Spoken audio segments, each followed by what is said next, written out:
Cohen has helped represent incarcerated individuals throughout Texas obtain parole and fight parole revocations. We protect those who have fallen short of perfection from the wrath of those who believe they have attained it. For more information about Gary Cohen and his associates, Alan Bennett and Gene Anthis, you can find it at the website, parolelaw.com. You may also contact them at 512-476-6201.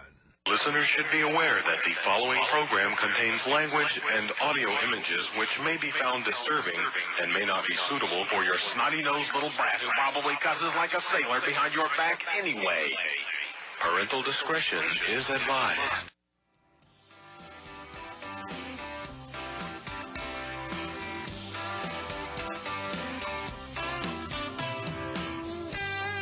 Daddy, I'm coming to see you at visiting hours next week. Mama ain't been doing too well, I'll tell you more when we speak. And Billy's loving high school. He's out there blocking for JV. I'm sure he's gonna come around by the time you get released. It's Friday night, the inmates go quiet. Listen for the boys, they know. It's time to holler down the pipe chase and rattle them bars, because we're going to do a prison show for you right here at beautiful old, historic old, exciting new KPFT Houston, from the heart of Montrose, where we all hope tomorrow will be a better day. Dreams, I can see your freedom, I will hold you once more. The men with no visitors, no money on the books. Remember, David's always gonna be here. You're never so alone. This ain't my love. It's Friday night, the inmates go quiet. Listen for a voice they know. It's prison radio. Okay, 5 minutes to the music and Prison radio. And welcome to the prison show. Tonight is what's the date? The 15th. Oh, I was going to say the 8th. It's August the 15th, and David was a sick little boy last week, so we weren't in the studio. Sick little boy, yeah. So we weren't able to go live because we didn't have a board operator. But we are here this week. He's feeling much better, and we have a house full. I'm going to quote Sophia, who is in the house. The Italians are here, because that's what she calls them, the Italians. We're going to woohoo!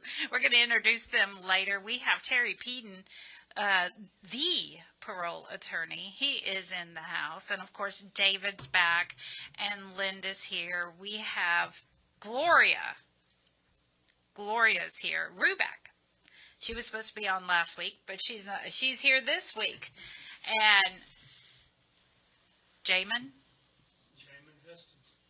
Jamin's in the house tonight. Yay! He's doing the cameras for us. We're going to introduce him a little later. And am I missing anyone? Mayana's working the board tonight.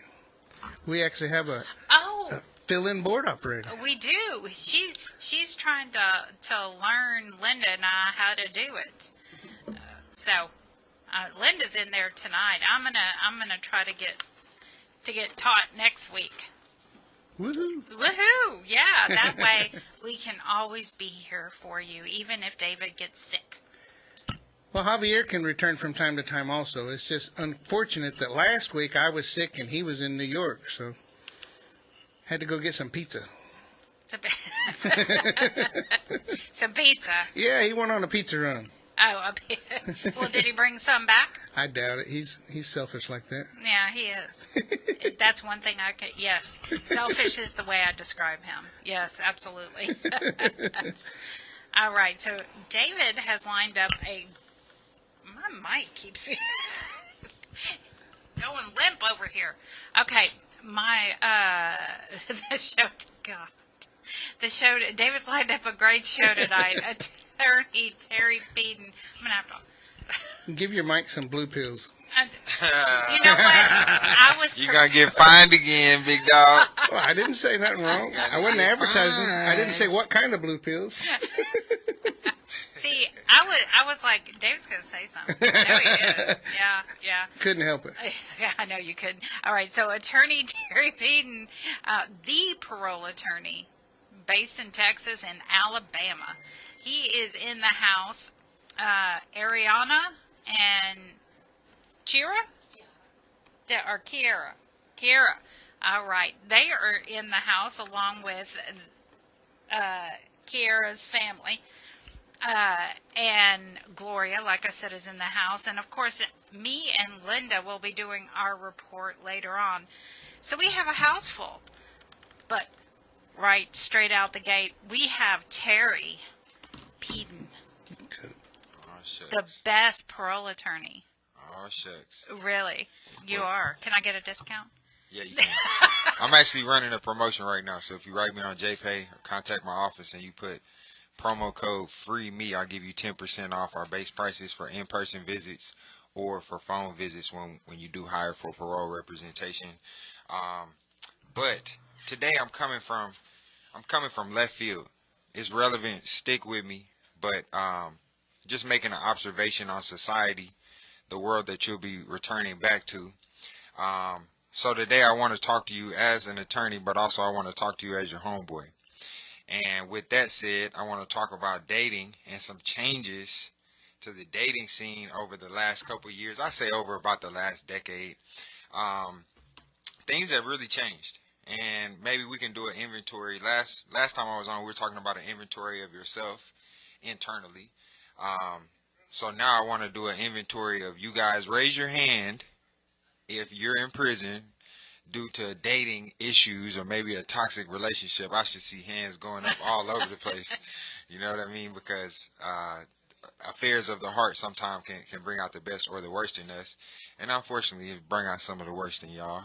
And yeah, all my moments haven't been the proudest either. But in any event, I want to touch on that. So if you've been gone from 2015, I say to about 2017, the dating landscape has changed. Predominantly, I'm speaking to the guys out here. I know that a lot of our listeners are ladies as well, but I want to talk to the guys. If you've been gone before this time, I want to let you know the world you're coming back to, it's not the same.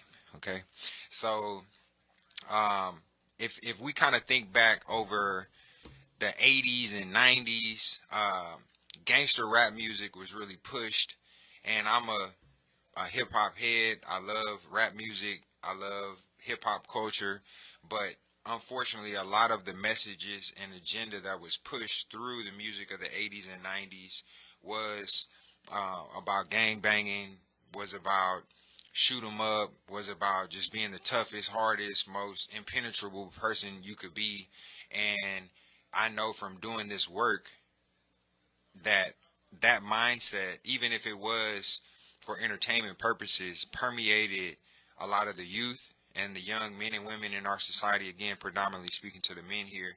And through acting out on these movies and media that was pushed on the people, a lot of y'all caught life sentences, right, behind murders over starter jackets. I've had multiple cases of murders over starter jackets in the 90s, right, where that was the craze, or Michael Jordan tennis shoes, right, where young people were willing to literally throw their lives away, maybe not understanding the consequences at that time, but in essence you did, right? You did this at 16, 17, 18 years old, and now you're 45, 46, 47, 48 years old, and you're trying to regain your freedom, right? So it's very real. It had a very real effect and consequence.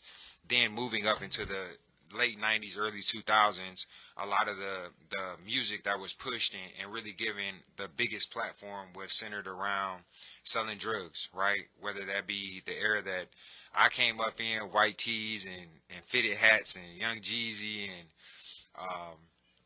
yeah, a lot of stuff, right? That, again, a lot of people, even if you didn't say get a life sentence, and you were able to survive that state or federal sentence or term that you were sentenced to, maybe it stamped you and put you in a position to be sentenced as a habitual offender going forward, right? So if you weren't hit with a life, maybe you caught 1 or 2 felonies that now, if you do anything, could avail you to a life sentence for even relatively lightweight felony, right? Because of the enhanced sentencing. So turning gears from that, I think that I've observed a big shift. I'm 30. I just turned 35 a couple weeks ago, and I've observed a big shift in the music and media now that's being pushed, that's being angled at the women in our society, and the messaging really, in my opinion, isn't conducive towards healthy communities and families. A lot of it is centered around promiscuity. It's centered around a message and agenda that's pushed towards women of use men, take them for everything you can get, have a whole bunch of men that you're dealing with. And I'm not saying that, hey, if a person wants to live that way, that they're any better or less than myself. But I'm saying that I've seen a lot of women really kind of wreck themselves with trying to attach to a lifestyle of hot girl and city girl this, that and the third, and really it's kind of taking a toll and effect on them to where they look back and it's like, I'm not really proud of a lot of the things that I've been living and perpetuating. So I'm mentioning these things to you all, the listeners, in terms of the world that you're coming back to.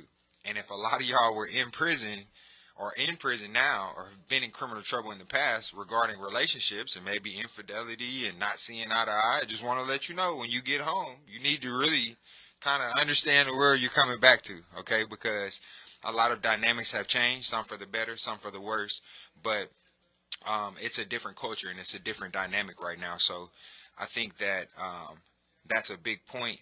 Also combined with social media, right? So I know a lot of y'all got cell phones. I'm gonna leave some people unnamed. Some people who may or may not be anybody connected to me have reached out to me via Instagram DMs, TikTok, What's and his the name? like. Big Daddy? No, Big Daddy ain't contacted me. No, Big Daddy definitely ain't contacted me. But hey, shout out to Big Daddy. Whatever you got going on, brother, I hope you having a great time. It's Friday night, you know what I mean? Couldn't help myself. But in any event, through social media, the access that both genders have to reach out and pursue people. Back in the day, maybe, it was just if you ran into somebody at the mall or the grocery store, you would have opportunity to introduce yourself and pursue something. But nowadays, through social media, through Instagram, I know a lot of y'all are in there for domestic violence cases and fighting over that cell phone with your significant other because you think they might be up to something. And I want to let you know, it's gotten worse. So if you have any of those type of concerns, my brother, my sister, you need to leave it alone and find you somebody that you feel is more trustworthy, and realize that might not be the most healthy dynamic for you to be in. But the moral of the story is that if a person or you've dated certain type of people in the past and you found yourself in these dynamics, maybe as a habitual person with domestic violence cases, that you really need to be mindful and careful about the type of dynamics that you're dealing with, because again, through social media, through app dating and things of that nature, that it's kind of pour gasoline on some problems that might have existed before. I'm here as a parole attorney trying to help you get out. I also deal with revocations and criminal defense. So these are things that it might seem like, why is he talking about this? But it's very real, right? It's something that a lot of people get in trouble for. And if I help you get out and you're on parole, it literally, you can pick up a misdemeanor domestic violence case, beat the case, and still get sent back to prison just on the strength that you had the charge brought against you in the first place. So don't take light of this message, and don't be down there on the dating apps with your all whites on trying to look cool, trying to act like you're not in prison. Put the cell phone down, take your classes and your programs, and stay focused, okay? And then, so I already told you, let's just take one more inventory. You look around the day room, put me on speakerphone. Everybody who's down there or has been to prison or jail behind a domestic related issue, raise your hand. Okay, so you see the reality of what I'm saying. And I will kind of land my plane here. One last message. I know now we have tablets. The vast majority of you all do. And I've had a couple clients coming up for parole recently, and I'm like, well, hey, have you been taking advantage of the programs and classes on the tablets? And they'll say, yeah, well, I've done a little bit of this and a little bit of that. But I want to implore you and encourage you to absolutely take every single program and class that you can, especially if you're in a situation or on a unit where you can't take a lot of your core ITP programs. I know this is nationally syndicated, but whatever those core, the most respected programs and regarded programs by the parole board are, to take all of the programs and classes on the tablet, because as your attorney, myself and others, we need all the ammunition we can to try to present the strongest case possible to help you regain your freedom through parole. Yeah, that's all I got for you tonight. So stay off them dating apps, man, and, you know, try to, and also this too, man, a lot of y'all, I am truly impressed by a lot of the dedication I see from significant others, male or female, for the incarcerated individuals who put everything they can, whether that be financial resources, love, and commitment, to support you and help you regain your freedom and help you through your bid, with as much love as possible. Remember those people when you get out. All right, don't get out and rush to the internet and rush towards all these shiny things that are out here now in society.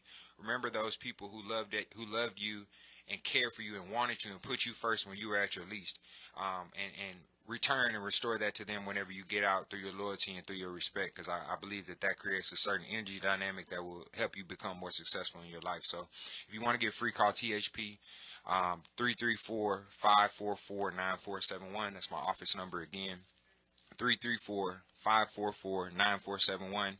And you can write me on the tablets, or you can write me snail mail at P.O. Box 1410, Houston, Texas 77251. P.O. Box 1410, Houston, Texas 77251.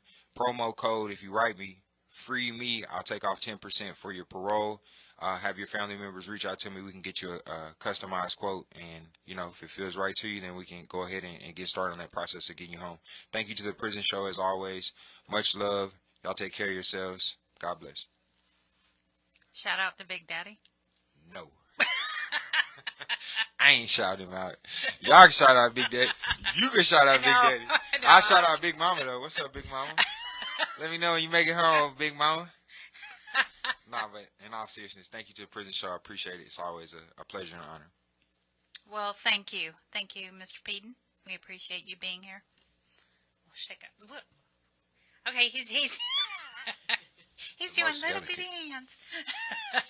All right, now up we have the Italians. So y'all come on up. Let Mr. Peden.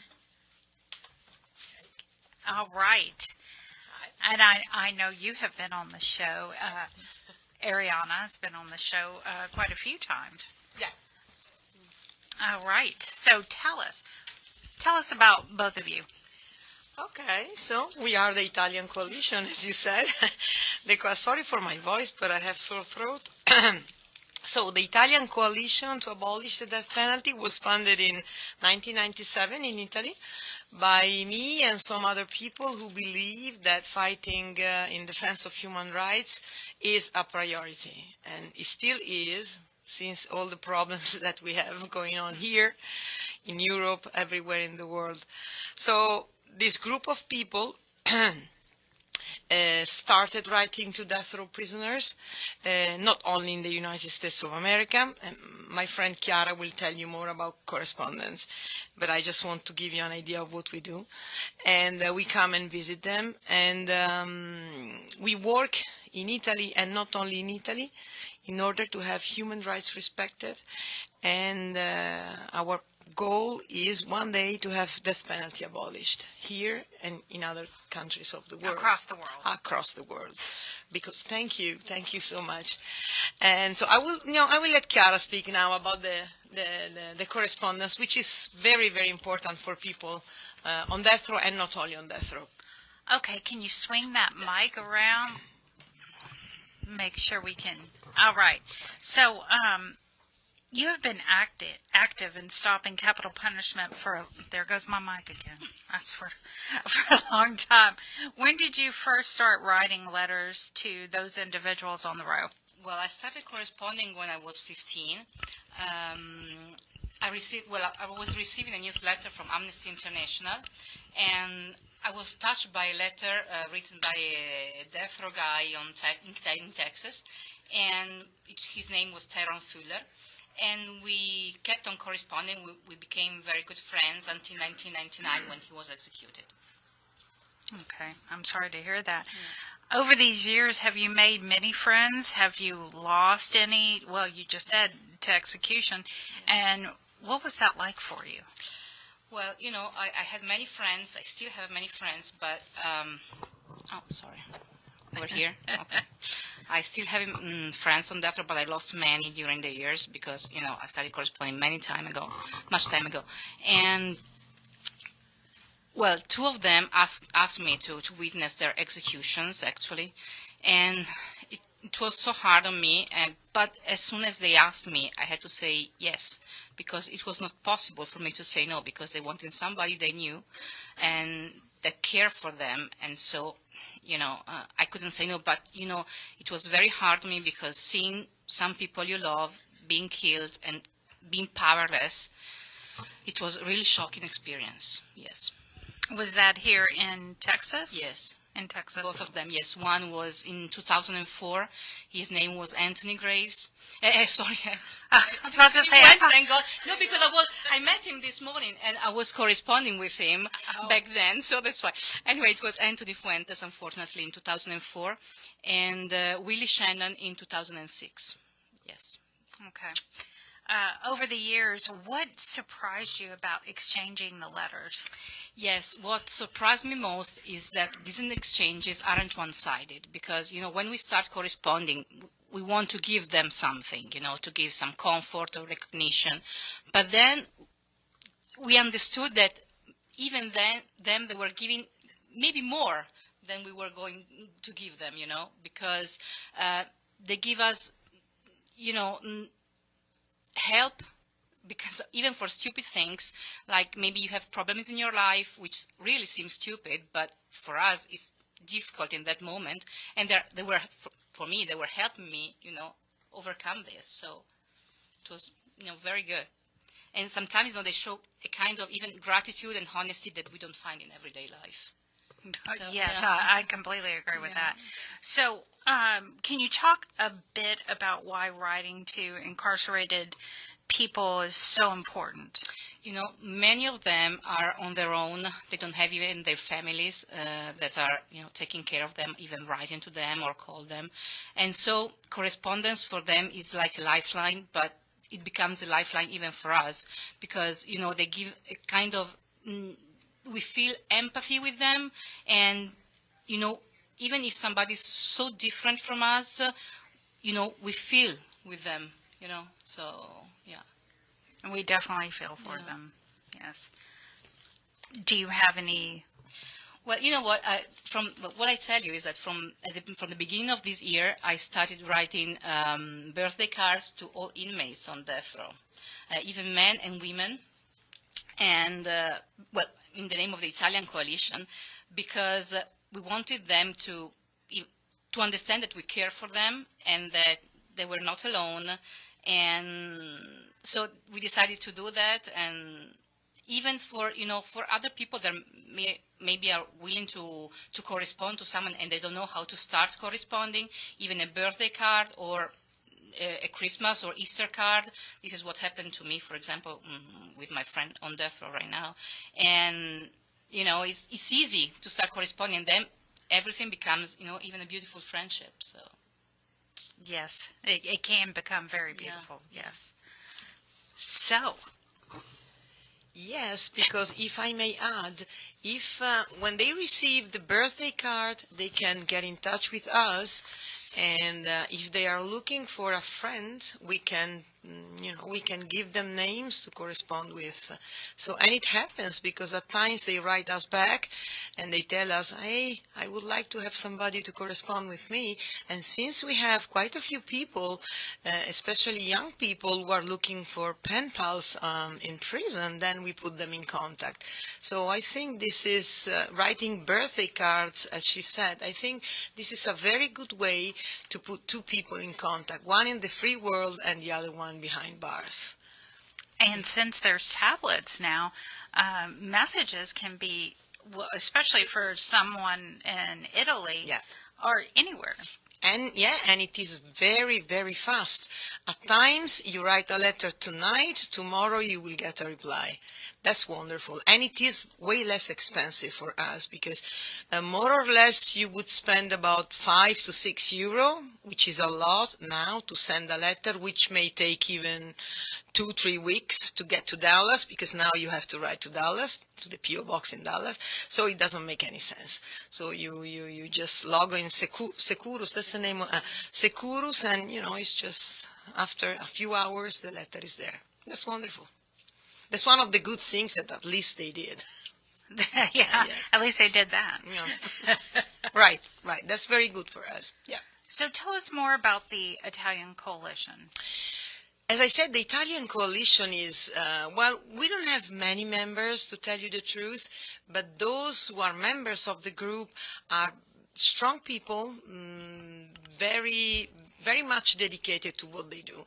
Because first of all, none of us get paid. We are a not-for-profit organization, and everything we do, we pay with our own money. When we come to the U.S. to visit our friends, we pay with our own money, the flight and everything.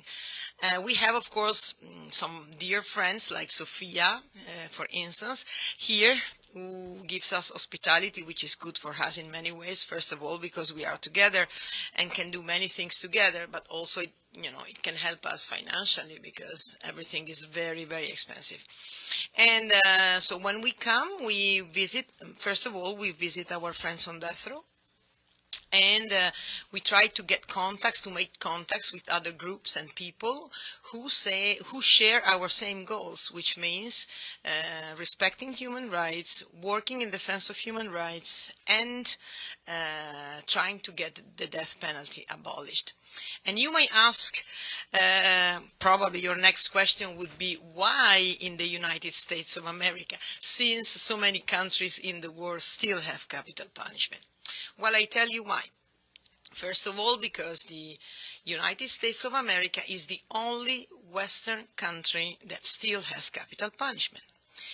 Even though you keep saying that you are the greatest democracy, sorry to say that, probably you are not, because you still have capital punishment. And you use it quite often. I mean, it's not just one execution every now and then, like Japan, for instance. You kill people quite often, unfortunately. And so we think that if we can get the death penalty abolished here in the U.S., maybe other countries will follow. And our goal is to get it abolished all over the world. It may be more difficult with countries which are not democracy, or some Muslim countries which apply the Sharia law, which has nothing to do with Islam. Islam is wonderful, the Quran is a wonderful book, but some countries apply this very strict law, which is called Sharia, which is a strict interpretation of the Muslim law. And in these countries, it is almost impossible for us to work and even to get in touch with prisoners. So it's very difficult. But, as I said, there are many other countries that still apply capital punishment, and which I think would follow the example of the United States if the United States abolished the death penalty. Sorry for my voice. I know it's terrible. That's fine. I'm sorry. But I think Texas, some of the most prevalent states that use capital punishment, Texas, Florida. Well, now Florida. Yeah. Because DeSantis is... Yeah, and until not long ago, Texas used to be number one, even compared to China, which may sound strange, but China has a lot of people. Texas less people, so the number of executions compared to the number of people living in the country made the number of executions per capita higher in Texas than in China, until not long ago. That sounds strange, but that's reality. It sounds very strange. I know. When you put it that way, so yeah, it averages. But it's like that. Yeah. And now Florida is taken off. Do either of you write or? I have a pen pal in Florida. I haven't never visited with him, but I have a pen pal in Florida. Yeah, I had two before, but they were executed. Wow. Yeah, I didn't go though. I never visited in Florida. I cannot go anywhere, everywhere I can't. No, it's not possible. Yeah, and no, Linda and I talk about that Yeah. quite frequently. It's just Yeah. not possible to do it. It's too Well, expensive.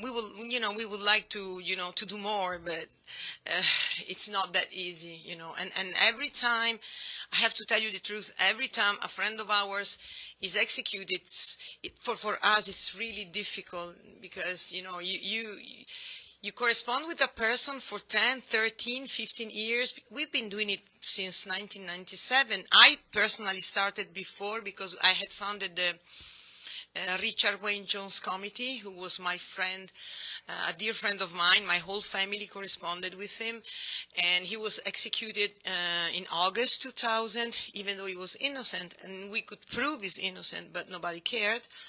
And by the way, this year, it is his 25th anniversary, so in a couple of days we will drive to Fort Worth to honor him on his grave. And what was his name again? Richard Wayne Jones. He was 40 when he was executed after many years on death row. And when you lose somebody you love, it's something very, very difficult to cope with. Especially in that case, we even knew that he was innocent. So that was, nobody should ever be executed. No, nobody. In fact, the Italian coalition works on every case, and we say that no matter innocence or guilt, we don't care. A human being is a human being. The state should never kill to prove that killing is wrong, by the way. So, but when he's a friend of yours, and you know that you could prove it. You could prove he's innocent. You could have proven he's innocent, and he's no longer here with us. That's hard. That's very, very, very, very hard. But in spite of that, I promised Richard that we would keep doing this, and after 25 years, we are still here, and we keep doing that. And you keep saying his name, which is important. Yeah, Richard Wayne Jones, a wonderful person. I'm sure that many people, many, those who are still alive on death row, know him and remember him because he was a funny guy. He used to crack jokes. He was always smiling in spite of the difficult situation, and he was very much loved, even in there in that hell. Because that place is hell. But he was, making other people happy. And it's terrible that he's no longer here. And every time I go to, sorry, it makes me cry. Every time I go to visit, I think about him, and and I remember those beautiful memories, and I would like to see him again and hug him again. No, hug him again. Hug him for the first time, because it was never possible to hug him. And this is another horrible thing that Texas is doing. It's horrible that you cannot have contact visits with your friends, with your relatives, because, inmates have wives, they have children, but they can never touch them since the day, they end up on death row. This is very inhumane. I mean, how can you do that? What's the problem with, hugging somebody? That's horrible. So this is something that we should work on. Try to improve prison, the condition that these people are forced to, to endure in there, because that's inhumane. I mean, from the day you go in prison, on death row, you will never be able to hug your wife or your children, or to smell, your wife. That's something unbelievable. I think that's cruelty, very cruel. That's torture in a way, if you think about that. The way I see it, and. Thank God now conditions have improved a little bit, but until not long ago, they were forced to stay in their cells 23 hours a day, always alone. And think about solitary confinement. That's torture. There is no other way to define this thing, I think. That's my opinion. Of course, I don't want to convince anybody, but this is the way I feel. Well, I think there's scientific evidence. Yeah, of course, yes. But that's something that you cannot even imagine happening in a country which, where people think, well, yeah, we are a civilized country. No, you are not if you keep doing this. I'm sorry. If someone wants to get in touch with the Italian Coalition, how do they do that if they're incarcerated? Yeah, they can email us. Chiara will give you our email. They can get in touch via Well, email. if they're incarcerated. Yeah, they can write to us. They can send us sorry. Okay. I'm sorry. I was like, okay. girl. No, I'm sorry.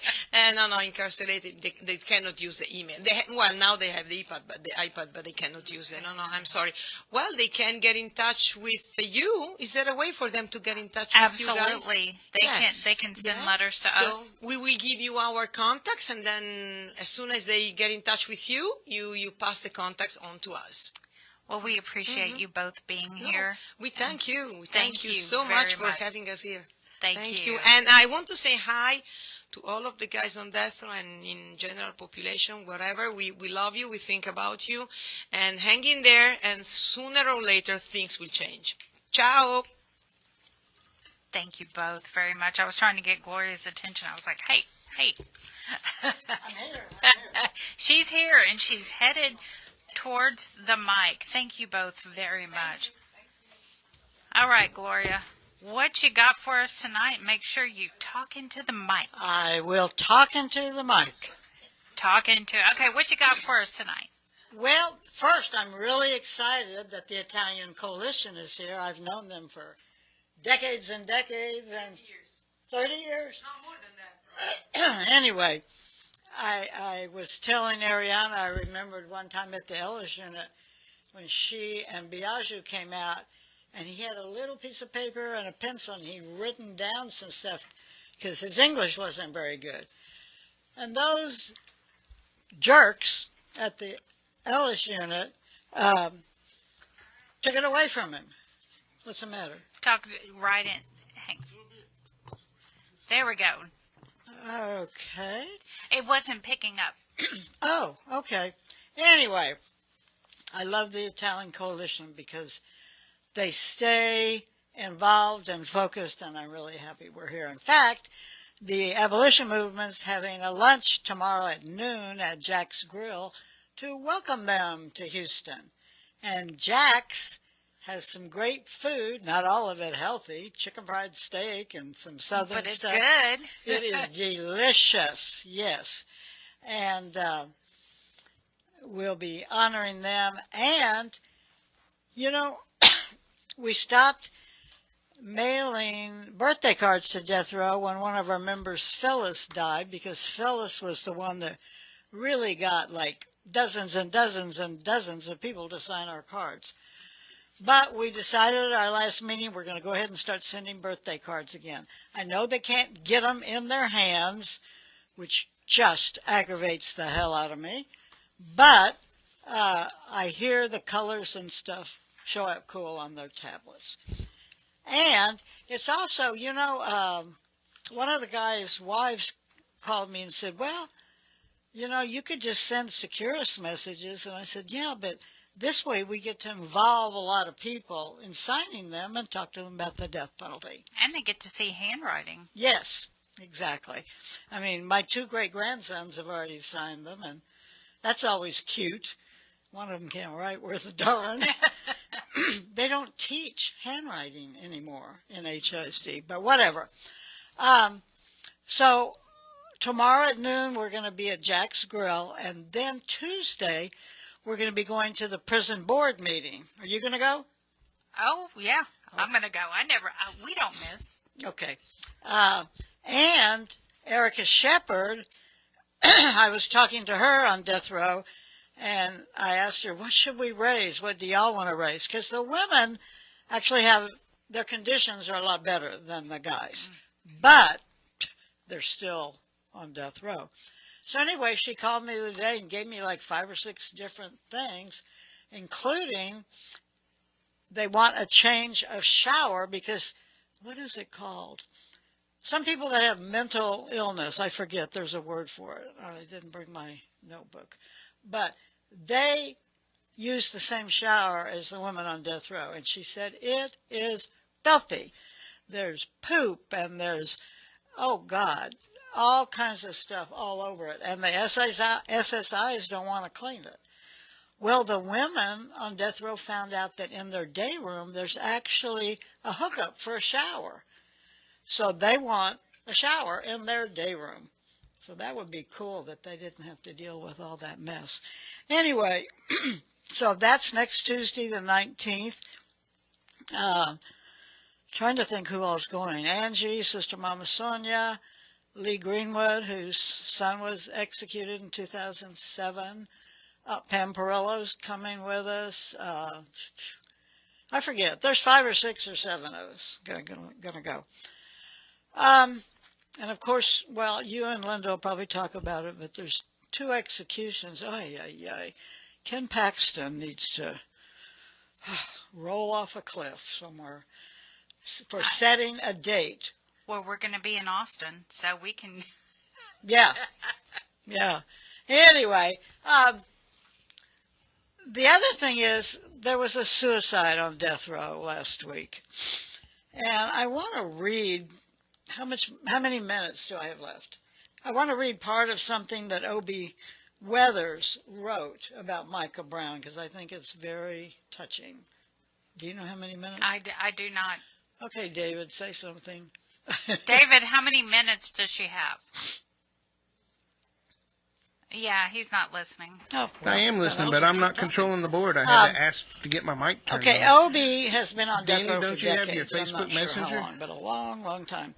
So you can't hear me? This is what he wrote. Last summer in the death row outside recreation kids, like 2 kids, Micah Brown and I made 2 cyano-type prints of our feet. He had never heard of the process, and neither had I. So I walked him through it, allowing the sun to tan our feet along the way. He loved the sun like I do. I directed him to make a print of his left foot while I made a print of my right foot. After rinsing the green sheets of paper in the sink till they turned blue, we hung them on the bars to dry in the Texas sun. And back in the cell, I mounted both sheets one another on a single sheet of paper and titled it Friends. When I shared the final work with Micah, he smiled and wanted to know what was I going to do with it. Told him I didn't really know, maybe an exhibit, who knew. But I'm glad I documented our friendship in this simple yet tangible way while I had the chance before his unexpected, shocking, and traumatic death by suicide this past Friday. I guess, was that a week ago? Mm-hmm. Yeah, God. Actually, it was more than that. 2 weeks? Yeah, it was Friday. August the 1st. Oh, okay. I'm going to skip part of it.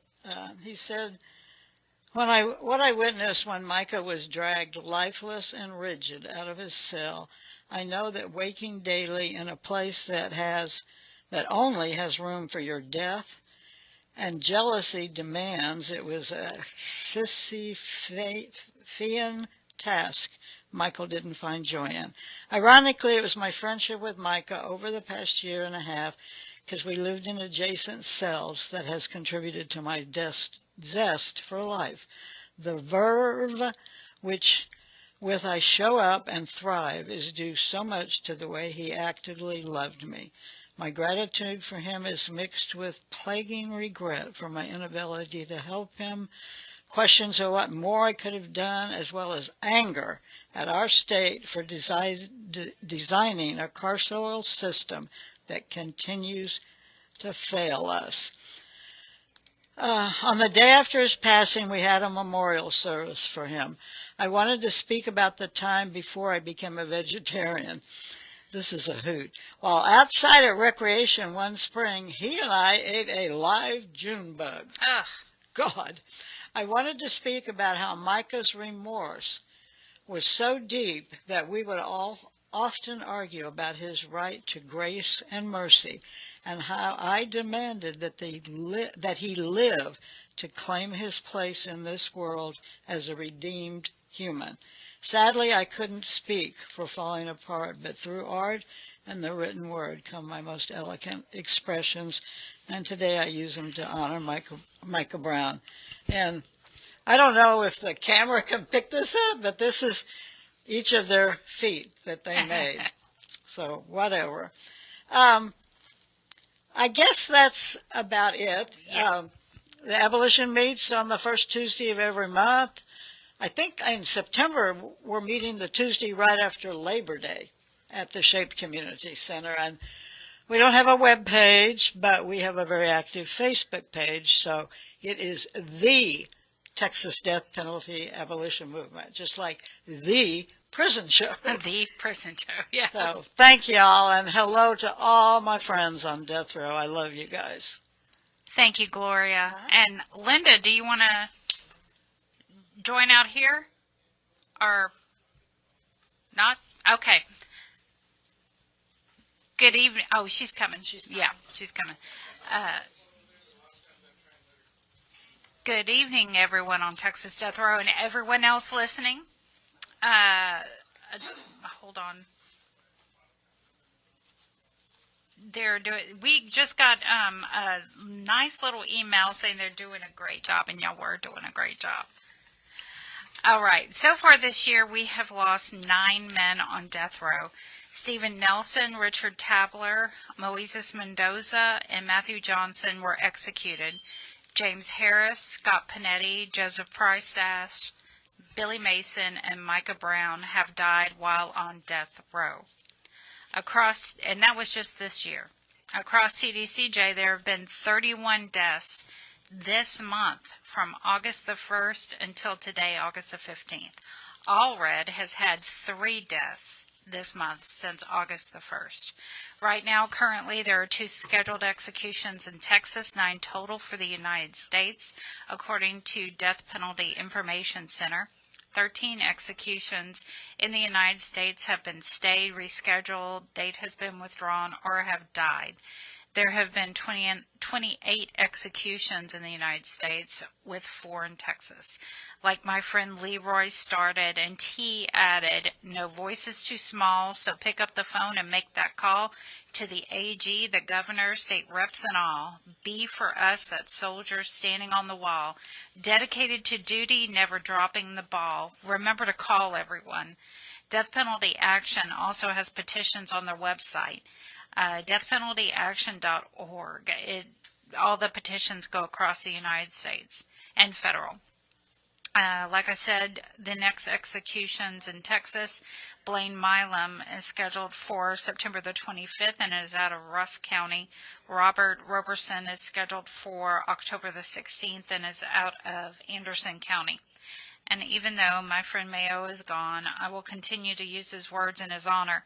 Here is the news you can use. Cedric Ricks. On August the 5th, the state filed its brief in opposition to your petition at the Supreme Court. Rodney Reed. On August the 13th, the district attorney filed a brief in opposition to your petition at the Supreme Court. Obel Cruz Garcia. On August the 14th, the Supreme Court granted an extension to file your petition until September the 19th. Damon Bludson. On July 30th, the rehearing request by the state was denied. You are remanded for a new punishment hearing. Talon Carter. On July 30th, your habeas corpus relief was denied at the CCA. Brittany Holberg. On July 30th, your Fifth Circuit opinion was vacated because of the state's appeal. Your en banc hearing is tentatively calendared for the week of January the 19th. David Wood. On July 30th, your case was remanded to trial court by the CCA. William Spear. On July 30th, your case was remanded to trial court by the CCA. Then on August the 11th, the CCA denied your motion to supplement that order. Carlos Ayestas. On August the 5th, the district attorney filed a response in opposition to your motion for reconsideration.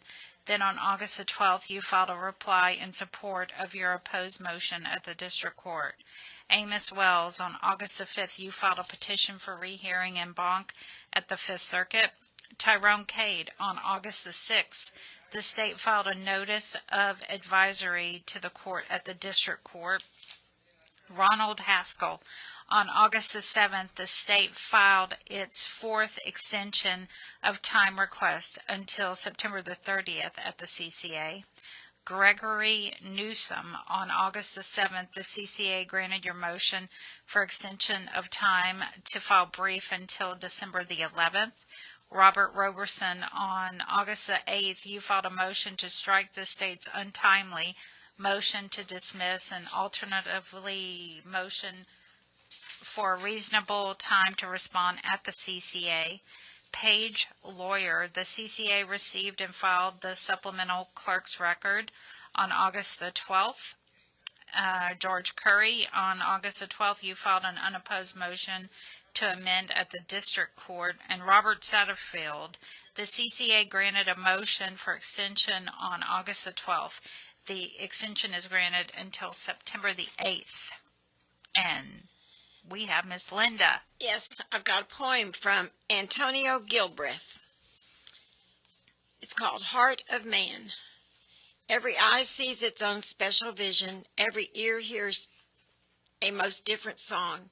In each man's troubled heart, an incision would reveal too unique, shameful wrong.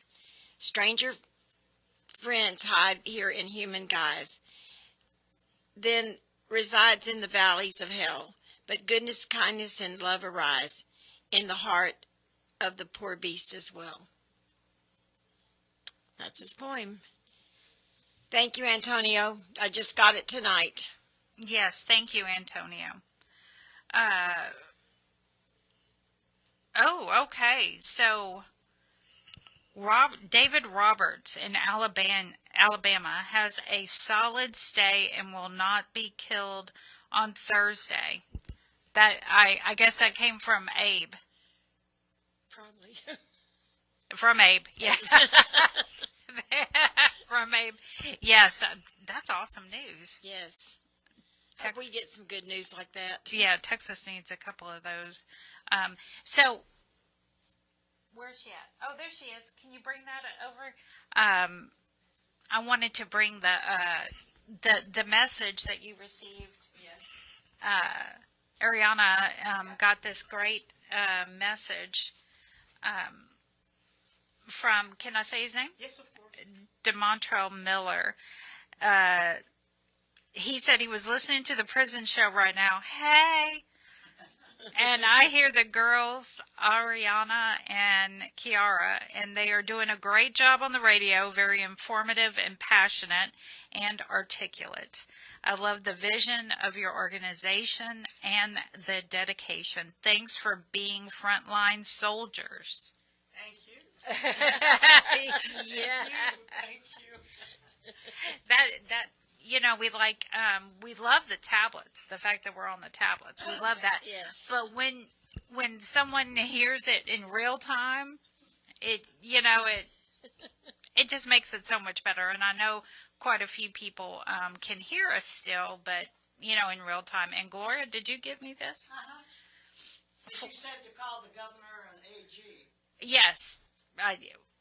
Let me give you the phone number. Everyone kept saying stop giving the phone number because they had it. So I'm giving it. Okay, the governor's office is 512-463-2000. That is Governor Abbott. And Paxton is 512-463-2100. Not that either one of them will help the situation. But don't they have to keep tabs? They do have to keep tabs. I know I've never called Paxton. I always call the governor. But the lady for I don't want my phone knowing that number. I really don't. But there for a while, it was the same lady every time I would call, and she would just say, "Hi, Miss Allen," at the governor's office. Because I don't know. I don't know and how they they're. told me once you called yesterday. I said, I know. I did. You see, and we also, for instance, Blaine Milam is out of Russ County. And so we call the DA of Russ County. And Gloria, can you look that number up? I will. Because I don't have it with me. And Robert Roberson is out of Anderson County. Of course, Robert was, that's coming from Kim Paxton's office, and honestly, so is Blaine's. I don't think that either one of them would matter if you, yeah, just hand it. So Russ County is 903-65. Well, now you did it, Gloria. Okay, 903-657-2265. So that's Russ County. So the DA in Russ County could. No, Kim Paxton was involved in Blaine, in Blaine's too. But you know what? It doesn't hurt to call. No. Make your voice heard. If you are against the death penalty, make sure your voice is heard. Call the governor, call Kim Paxton's office, even though his, well, we could call screaming that he set these dates. Yeah. Might want to do that. And just a heads up, you know, going through everyone's docket sheets, you know, Kim Paxton's office is putting their hands in a lot of people's cases. So you may not know it, but he's been poking around quite a few people's cases. And I mean, one of my good friends, he stuck his nose into that case, wanting a resolution to this case. And it's like resolution. He's not even finished with his appeals. Yeah. But yeah, hit Kim Paxton's office, and it's on the docket sheet. And while we're on that subject, docket sheets. Every time you write the judge, every time you write any judge, it goes on your docket. So if you write the judge at the district court, let's say you write them 35 times, 35 entries will be on your docket sheet. And every single one of those will be, people like me can go on there and read what you wrote. Yes. So I know there's quite a few people who write to the CCA, they write to their federal judge, and they write to Fifth Circuit. All those go on the docket sheet. Just keep that in mind. And Kim Paxton's office has access to all those. So heads up on that. Anything else, Linda? Nope, not that I can think of. I know you're going to have birthdays next month. Yes. And she was, Linda brought some of her, you know, Linda and I keep some of our famed letters. Yes. Yeah, you know, the more entertaining ones about, you know, drinking our bathwater, about sipping Slurpees on the beach. You know, we were letting Sophia, Linda was letting Sophia read some of her favorite ones. Yeah, you know. We can't find out who the mystery person is, though, that's doing it, because they don't sign the letters. Or they put them in somebody else's name on the envelope that's not even at that, you know, they're in the hospital or something. Yeah. However, we do have a good laugh about it. And we appreciate that you think of us so often. I know Hank got one, too. So, poor Hank. Anyway, we appreciate y'all, the Italian Coalition, the Italians. Yes. We appreciate them being here tonight. It's been a pleasure meeting with. I know I saw Chiara and Julia at Visitation a couple weeks ago, so it was great to see y'all there. And we look forward to, I know I'm going to be with y'all on Sunday, correct? Yes. Sunday there's going to be a panel, death penalty discussion over at the Dominican Sisters, hosted by, who's it? Peace and Justice. It is hosted by us? The Dominican Sisters. hosted by the Houston Peace and Justice Center, Dominican Sisters, Journey of Hope, and Inner Thoughts. All right. Well, thank y'all. And all right. Go to it, David.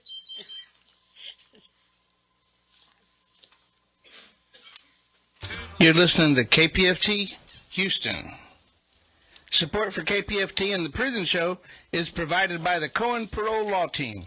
For almost 40 years, Gary Cohen has helped to represent incarcerated individuals throughout Texas obtain parole and fight parole revocations. We protect those who have fallen short of perfection from the wrath of those who believe they have attained it. More information about Gary Cohen and his associates, Alan Bennett and Gene Anthus, can be found on their website at parolelaw.com. You may also contact them at 512-476-6201. Yeah. All right, and we are back. That was quick. We are back. And we're here for the best part of the show, the shout-outs. So let's get to Beatrice on line 1. Hey, Beatrice. How are you? I'm good. How are you? All right. Okay, you're on the air. Okay, this shout out is for Anthony at Hutchins Unit in Texas. So happy that he made it into the faith-based storm, and good luck. Okay. Is that it? Is that all you wanted to say? All right. Well, thank you, Beatrice. I hope you have a great evening. You too. Thank you. Good night. Good night. Bye-bye. Okay. Let's get to Captain Tom on line 2. I am here.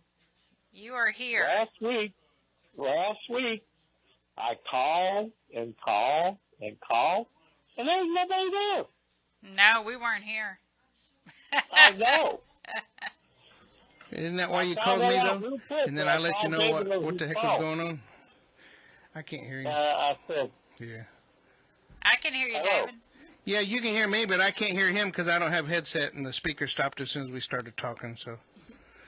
Anyway, I just want to interject. You want to interject? Yeah, I mean, it got to pick on you a little bit. You called me, and my head was just ready to burst. I had such a migraine headache. Oh, so I gave you a migraine headache. Okay. I was trying to explain why you called and nobody answered. That's all. I know that. I'm just teasing y'all. What did he say? Anyway, good to hear that y'all are back on the air. That's a good thing. Is everybody happy? We're all happy. We're tickled. That's good. That's good. It just concerned me because I feel I'm still part of the family, am I not? Of course you are. Absolutely. I want to do my shout-outs to all my fellow veterans who are incarcerated and also my homeless veterans. I don't have my new list yet, but I'm working on it. And special shout-out to John Michael Armstrong and also Clarence Holman. I hope Clarence is doing better. And I hope everybody is doing okay. And you can donate to KPFT by going to kpft.org or call 713-526-5738 or text the word GIVE to 713-526-5738, or you can become a sustainer. You know, once a month, donate your coffee funds from Starbucks or anything else any other junk food that you do.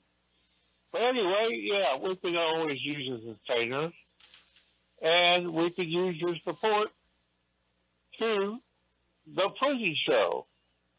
So make sure you donate to the prison show when you make your donation to KPFT. And I am Captain Tom, And I'm glad y'all are back on the air. And anything you need, just give me a call at home.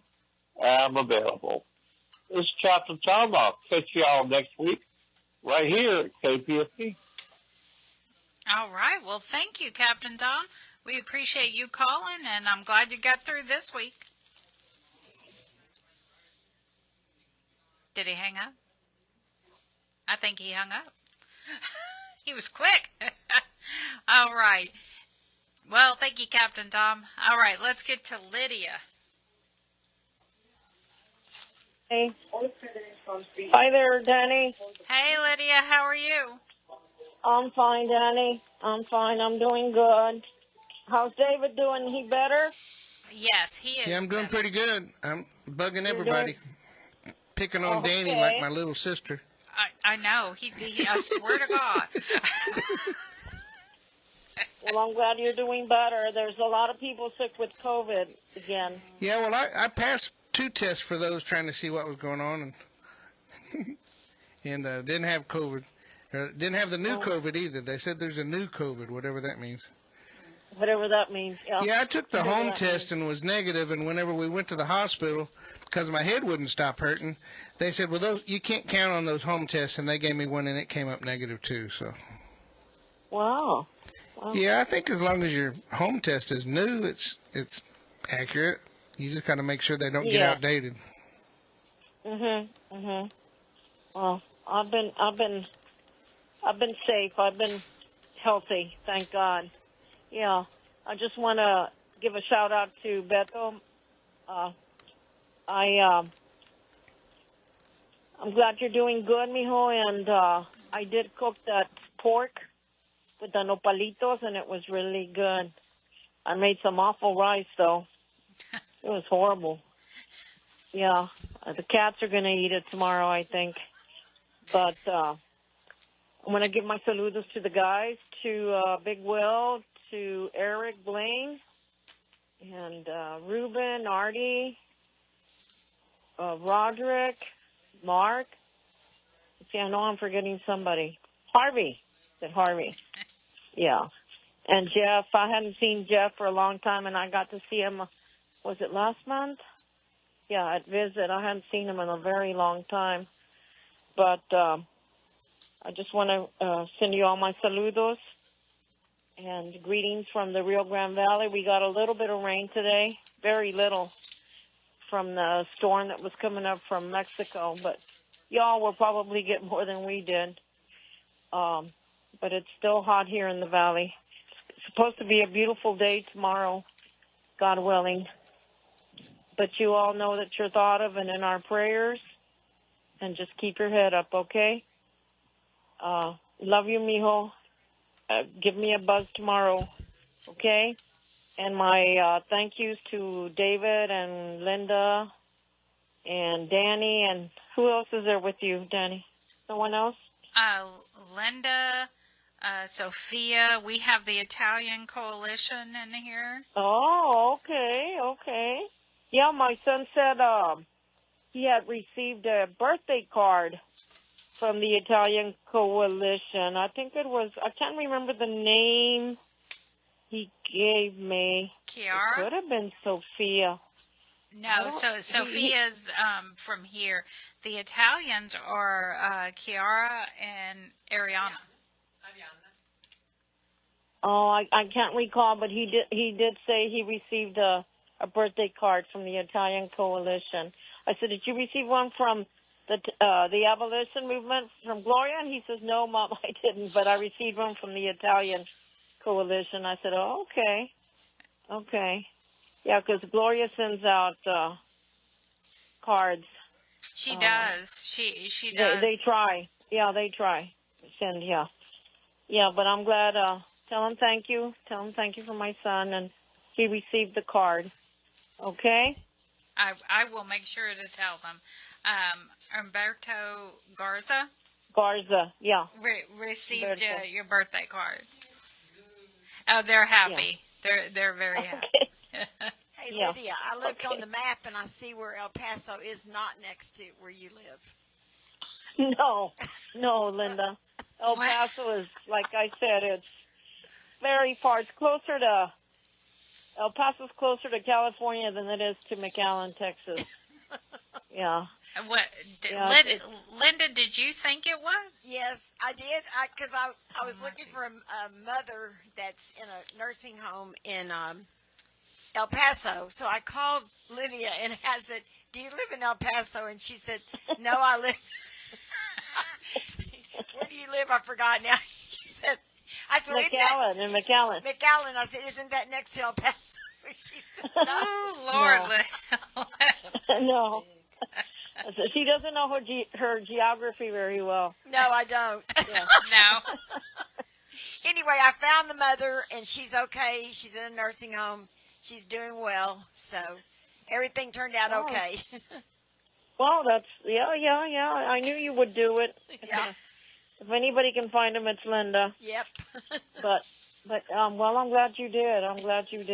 That's good. That's good news.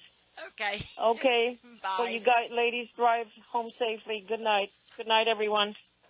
Good night. Have a great weekend. All right, let's get to Jennifer.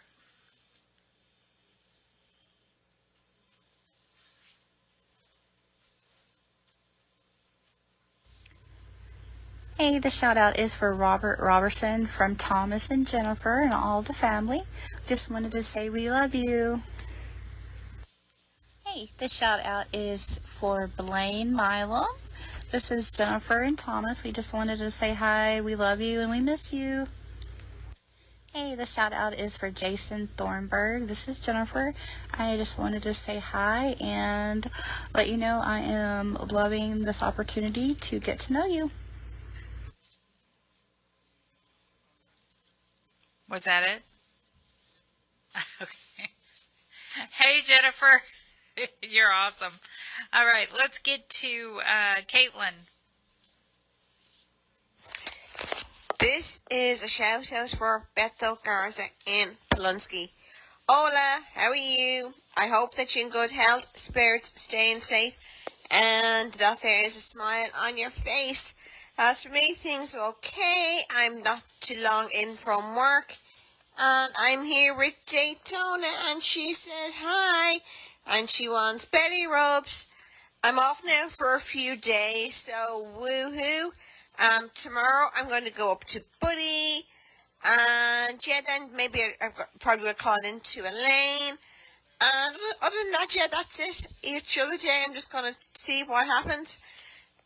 The weather here, yeah, well, 1 minute it's nice and sunny, but then it rains. But yeah, it's actually quite hot out, which is good. So no complaints. Other than that, yeah, that's it. And I know I'll be right to you soon. And yes, I want you to know that you, my prayers and thoughts. And yes, so stay safe. And I also want to say a big shout out to Eric, Mark, Blaine, Will, Debo, and Rudy. And hi. And yes, I hope you all are staying safe too. So good night, sweet dreams, and yeah, take care. And to everybody at the prison show, a big, big thank you for making this happen. All right. Thank you, Caitlin.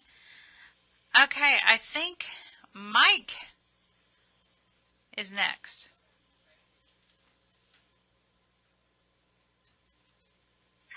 Hello, this is Mysterious Mike for the Historic Prison Show.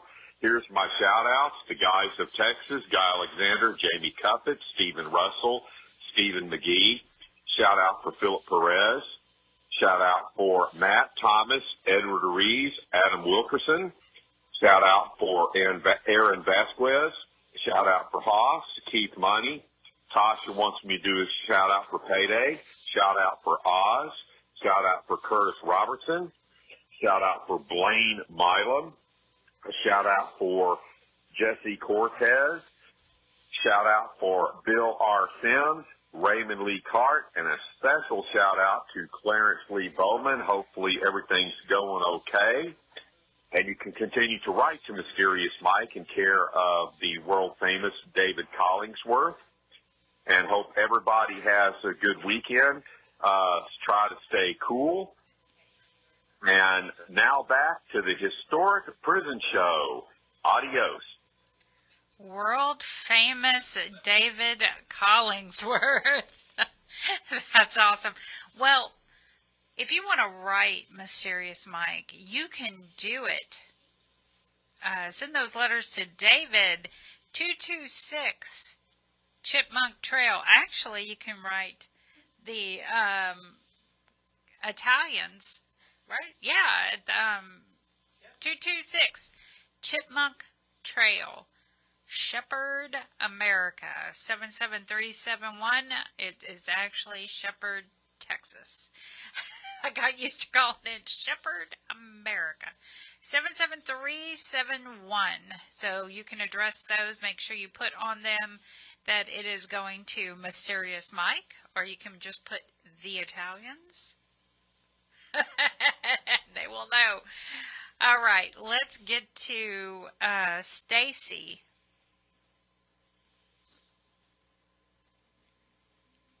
This is to my husband, Sporty Black at Wainwright Unit. Hey, baby love. This is wifey kissing you or tuck in. How's the day been for you? Baby, it's been an uneventful day here. I've been getting the updates on the platforms. Not much action today. The girls and I are well. They're behaving. I'm doing good. It's been a nice summer breeze kind of day here. I'm just out here missing you too much. I'm getting ready to get the bike ride in. Man, I'm seeing it's 100 degrees there where you are, so I can imagine how it is in the cell. Baby, stay hydrated. I know it's a scorcher one there, boo. Sweetheart, it's that time. Remain healthy and safe. Stay focused and tough. You got me, baby. I love you, Sporty. Mwah. Take care, sweetheart. Mwah. Okay, let's get to Patty on line 1.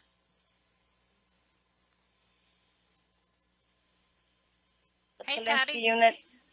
Hi there. Thank you. Hey, Beto. Hope you're doing okay, mijo. Well, we had a good day today. It's really kind of fresh. The back dates have been with 108 yesterday. So it was kind of nice to have it at 89 today. We got a little bit of rain. They were expecting flash flood, or whatever they call it, but none of that, mijo. Anyway, I'm hoping to come up on September the 6th. Stephanie and I hopefully will be up there to see you. You took the boat out this last week.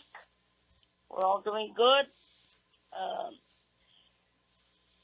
Roxy finally went to sign the papers so that Aaron's death stone will be put at the cemetery finally. So I'm looking forward to that this week. The lady said it would take about a week. So he's finally going to get his stone. So thank God.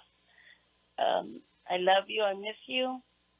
I know your mom told you we're supposed to go up to Austin on the 12th, I think, September also, for some award that Edward's getting. So all of us will be up in Austin on the 12th. I love you. I miss you. Stay cool if you can. I miss you, mijo. Good night. Thank you, Patty. All right. Let's get to Early. Hey, Early. For taking my call. Hi there. Hi, mijo. This is Chiara Early calling to say hello, and everybody else hello and blessings to everyone. Hey, mijo. Just here at home, relaxing right now because I had work all day, and then after work I did work here at home, cleaning house, and you know how it goes. Us women never have a day off. Thank God I'm here. I have COVID. I'm getting over it. baby Maxie Chiquita got COVID and myself, and Raylan got sick. But other than that, we're doing well.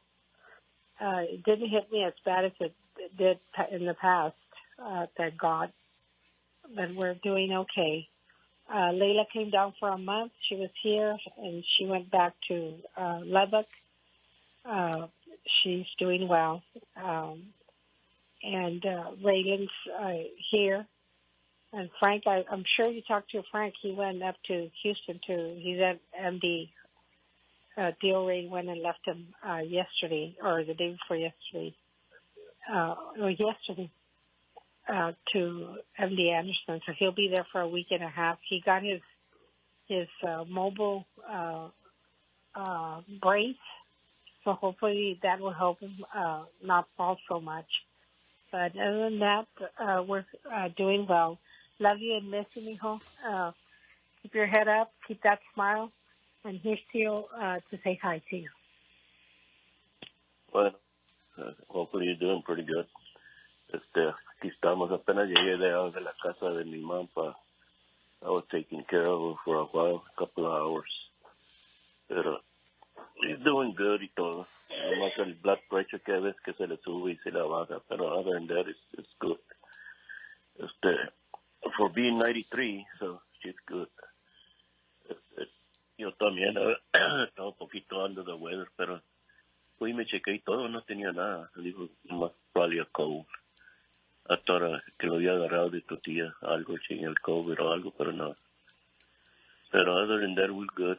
I hope you're doing pretty good there. Y God bless you como quiera. You take care. Y dice tu tía que if you can put her on the list so we can go see her in I don't know, maybe cuando tenga chance después. Okay. Thank you. Y'all have a good night. Blessings to everyone. Same to you. Bye-bye. Bye-bye. Okay. Sophia, do you want to leave a shout out? Yes, thank you. Well, first of all, I want to say hey to my homeboy, Eugene Broxton. I also want to say hello to Juan Valderas, who has a birthday coming up in next month. And, of course, to Blaine and Robert there on Death Watch with the execution dates. You are in our prayers especially, and we are hoping the best for you guys, and we love you guys, and we want you to know we are with you every step of the way. Taylor Parker up in Gatesville. And all the women up in Gatesville, we don't forget you.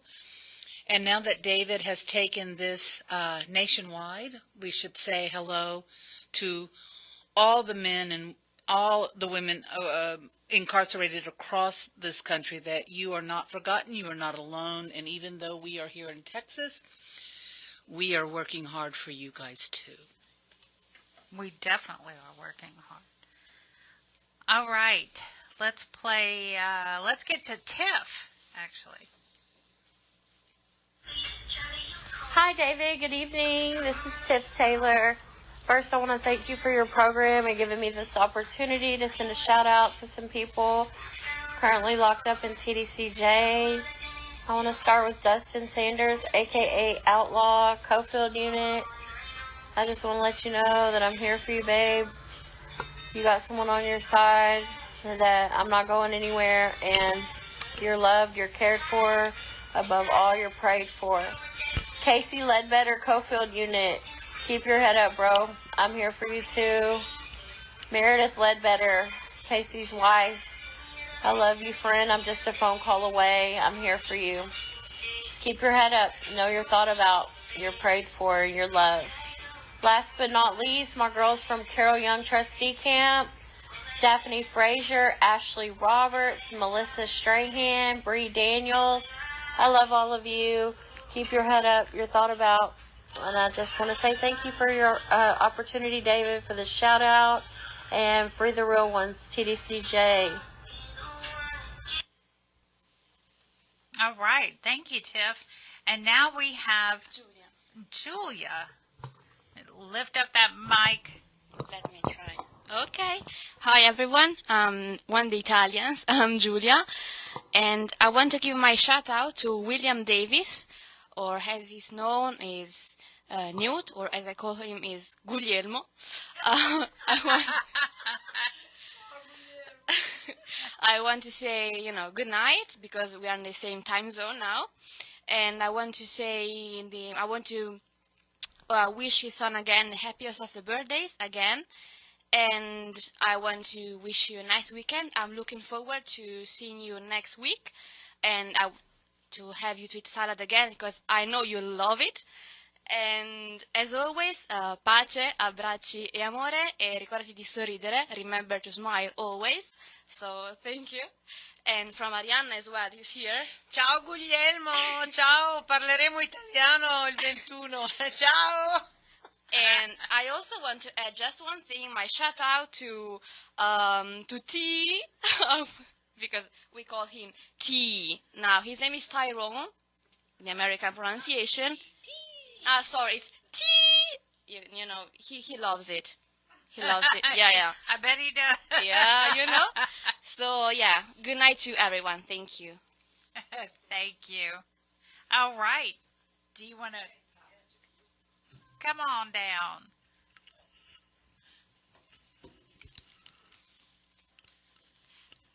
I want to give my shout out to T.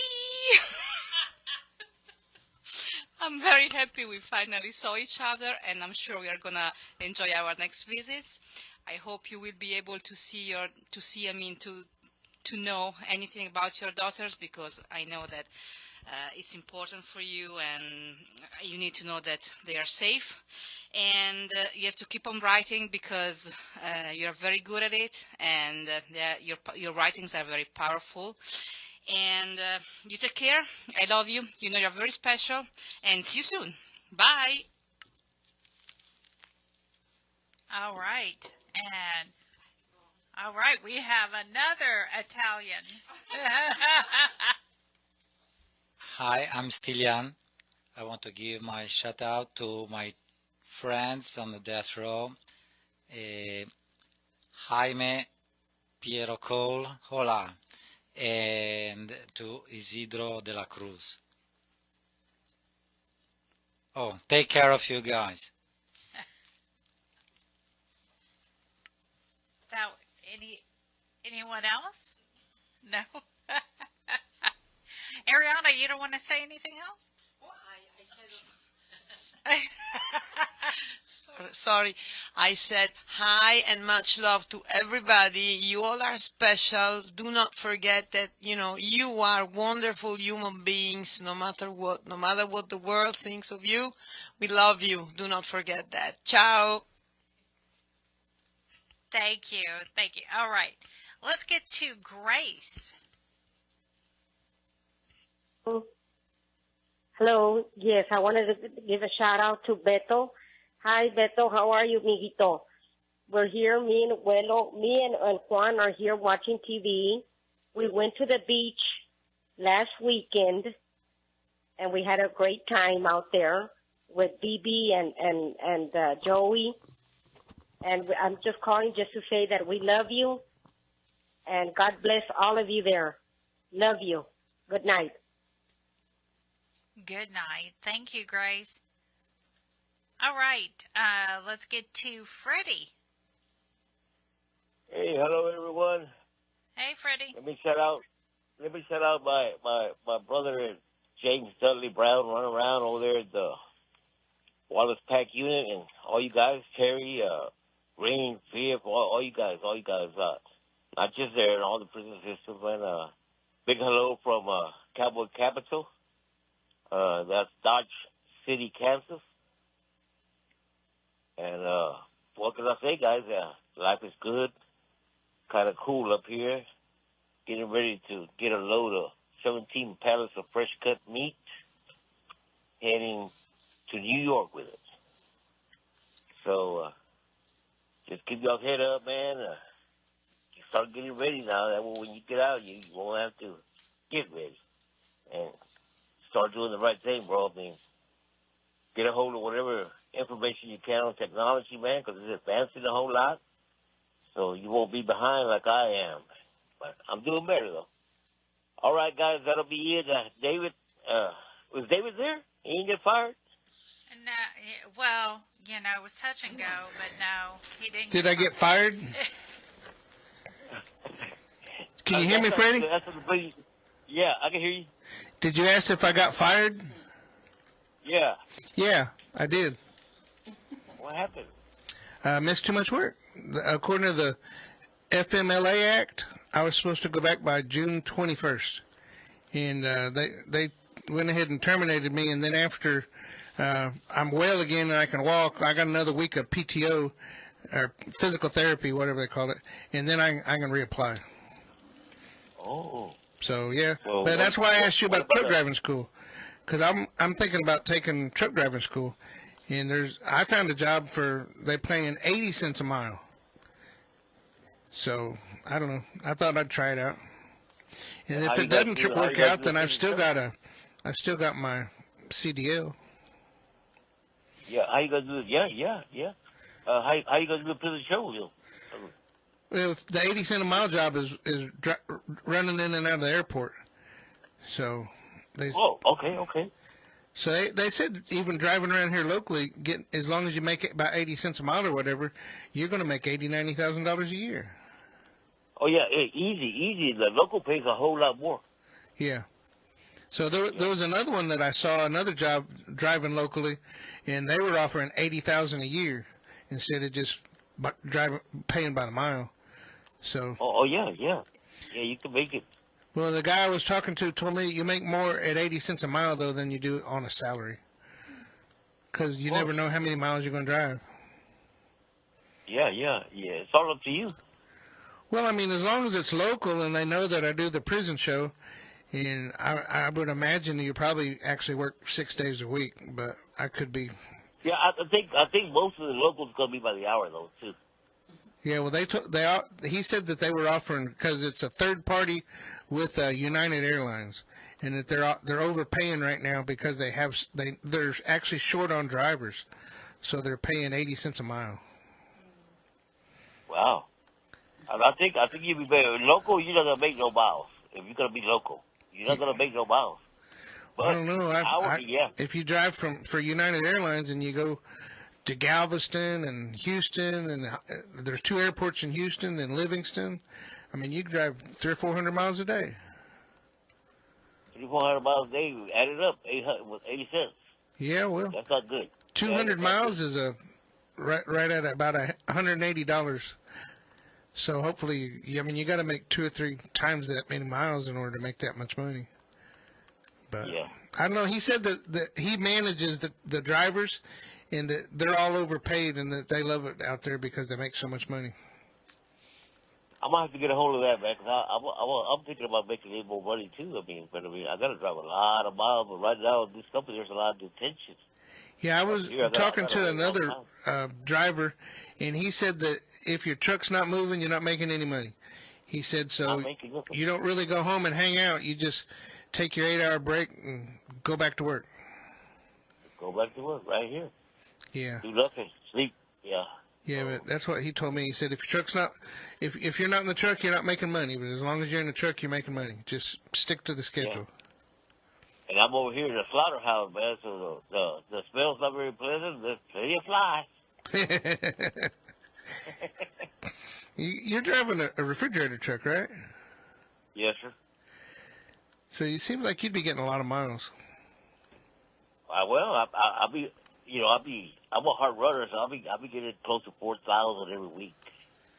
Yeah, but you still got that computer in your truck. You can only drive as many hours as it'll let you. Yeah, that's what the 11 a day. Yeah, I don't know. There's got to be. I shouldn't say that, but truckers used to keep a double set of books. They'd keep the actual set, and then they'd keep the set that they want to see at the weigh station. But I guess that computer did away with all that, didn't it? No, it didn't. No, it's just somebody else. It's just somebody else tweaking the law, the ELD instead of you. Yeah, you're probably right. Well, you keep it between the lines, brother man. We love you. All right, man. Y'all be good, bro. All right. right, David, do you want to do your shout-outs, or Linda? I'll start out. Let's see if I can. All right, guys, I got my list out. Y'all tease me because it's alphabetical, but it's easier for me to keep it tracked that way. It's part of the ADHD. Akeem McIver, Alexander Orchard, Ashley Bradshaw, Charles Booth, Charles Miller, Christopher Cunningham, Crystal Minnie, Curtis Henderson, Daniel Campbell, Daniel Lipscomb, Daryl Adkins, David Easley, David Saffel, Derek Walker, Erlen McKay, Francis Nye, Isaac Navarrete, Jaime Quijano Jr., James McElreath, Jaron Reasonover, Jesus Vasquez, John Graves, John Thomas, Jordan Seal, Joseph Trout, Joseph Bender, Katya Myers, Carrie Sellers, Colton Caruso, Kyle Triplett, Larry Johnson, Latwing Reed, Lionel Rogers, Marcus Brown, Maria Pena, Mark Sykes, Marvin Covington, Matthew Hoover, Michael Flores, Michael Johnson, Maury Holloway, Nicholas Smith, Quadri Bromfield, Rashad Eady, Richard Little, Richard Smeal, Ronald Allman, Gypsy, Roy Forbes, Ryan Kloss, Shabazz Mohammed, Stanley Corbett, Stephen Bartley, Stephen Drayton, Thomas Johnston, Thomas Lanham, Tiffany Cheeks, Travis Walters, Tyler Bowman, Tyler Ship, Victor Gamble, Victor Loya, Walter Woodard, and Zachariah Areola. Hope y'all are getting along good. Now let's go to Texas. I had it open. Come on, Texas. Where you at? Dennis Lee Richardson. I'll answer your email in a little bit. I'm not exactly sure what our date is, but I'll get back with you. I really appreciate you offering to help out. Dennis Wayne Price, Douglas Wilmer Rivera, Jeremy Luke Adler, Joe Anthony Ramirez, Kenny Morissette, Perry Eugene Williams, Pete Sines, Roderick Cooks, Roderick Johnson, Rodney Reed. Jackie sent me Kiki sent a shout out, but she sent it after the show started, so I didn't have no way to upload it. But let her know next time that she needs to email it to me. Just make a voice recording and then email it to me, and even if I'm on the air, I can play it. Sonny Wilson and William Spear. Travis, I hope you're doing good. I don't think I get a email from you lately, but we need to do something with that petition. It should have ran long enough now that whoever signed it. So that's it. That's it for my shout-outs. Linda, you ready? Okay, I've got a big list. Joe Laws, Jason Walker, Joe Chigola, Antonio Anguino, and Antonio Gilbreth, Jamal J. Fisher, Chris Conwell, Xavier Davis, Jason Walker, Jose Chicala, for some reason I got these names duplicated. Okay. I don't know what I did. David Duran, Tyrone Williams, Raymond Becerra, Jack Carter, Edward Holland, Eric Pleasant, Ray Freeney, Sean Glatz, Curtis Allen, Juan Cervantes, Cody Lloyd Washington, DeJuan Wynn, Erasimo Gonzalez, Trinity Morton, Frederico Hoven, Dean Deal, Joshua Lale, Alex Howard, Jimmy Harris, Terrell Rogers, Juan Segura, Christopher Queensberry, Curtis Allen, Juan Cervantes, Cody Lloyd Washington, Damon Blunson, Charles C. Bolton, Jodan Bright, Travis Fletcher, Ken Decker, Jeff McClendon, Alfred Mitchell, Jeremiah Rodriguez, Tyler Adams, Chris Foster, Victor Loya, Reginald Matthews, Gregory Allen, Curtis Robertson, Midget Titan, Paper Cup.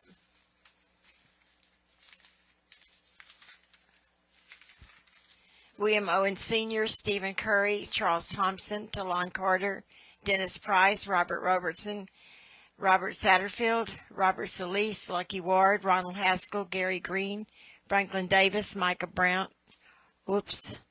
Jaime Cole, Blaine Milam, Paul DeVoe, Marcus Drury, Pete Russell, Will Spear, Riskowski, Christopher Turner, Larry Hatton, Bill Sims, Iron Thunderhorse, David Wood, Walter Sorto, Joel White, Lovey Smith, Vincent Ortiz, Stacy Howard, Frederick Young, Reginald Matthews, Chris Foster, Robert Southback, Coy Simpson, and he wants to tell everyone in white, Whiskey said hello, Daniel Anderson, and Marshall Smith.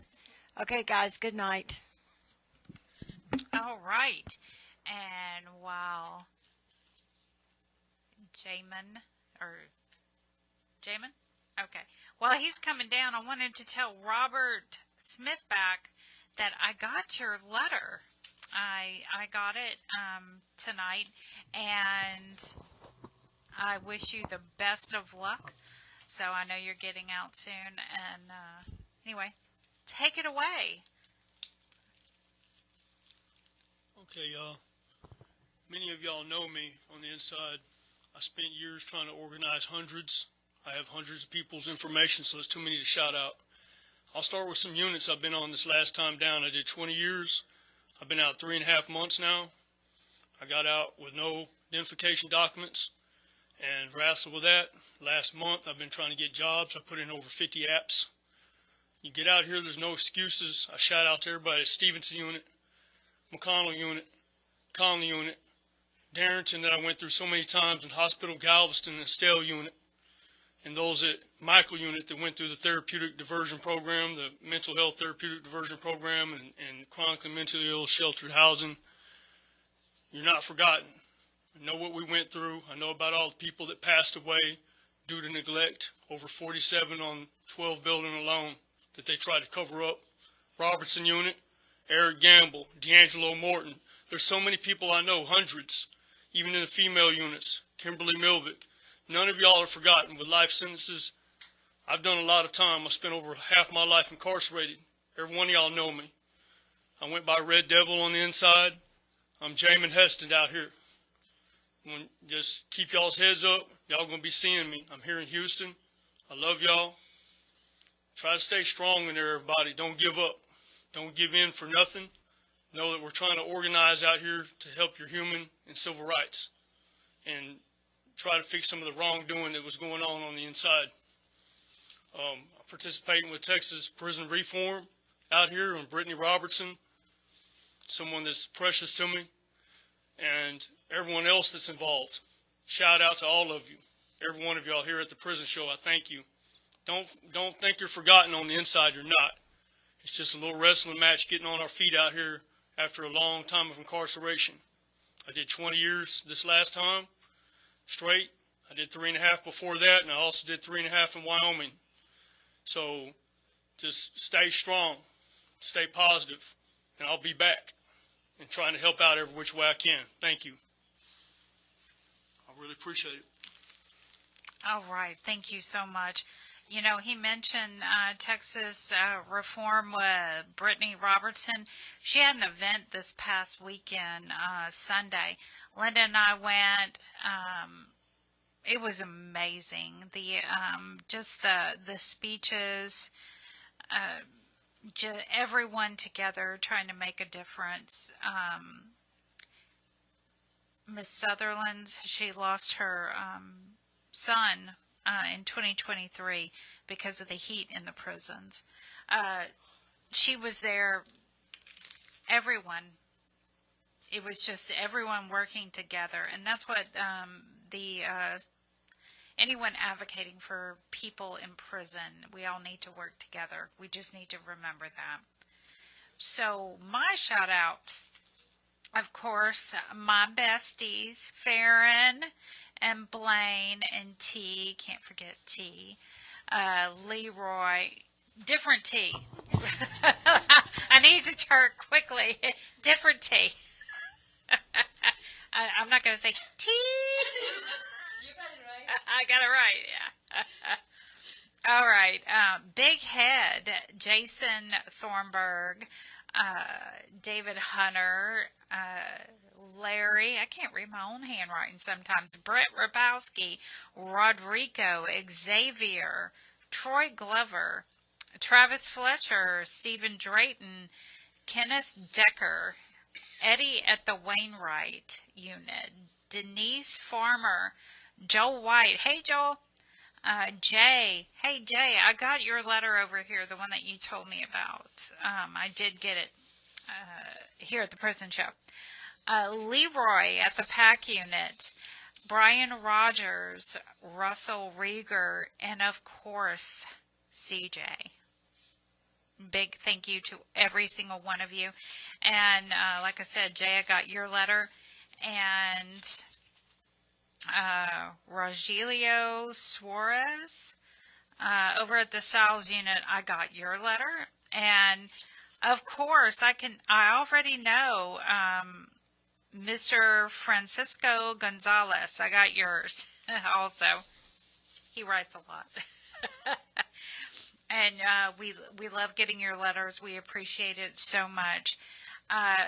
Like everyone said before, out here you have so much love. We are all rooting for you to get out and stay out of prison. And we are all saying our prayers for Blaine and Robert, hoping that, you know, they get a chance. So we're keeping our fingers crossed for that. And like Abe said earlier, David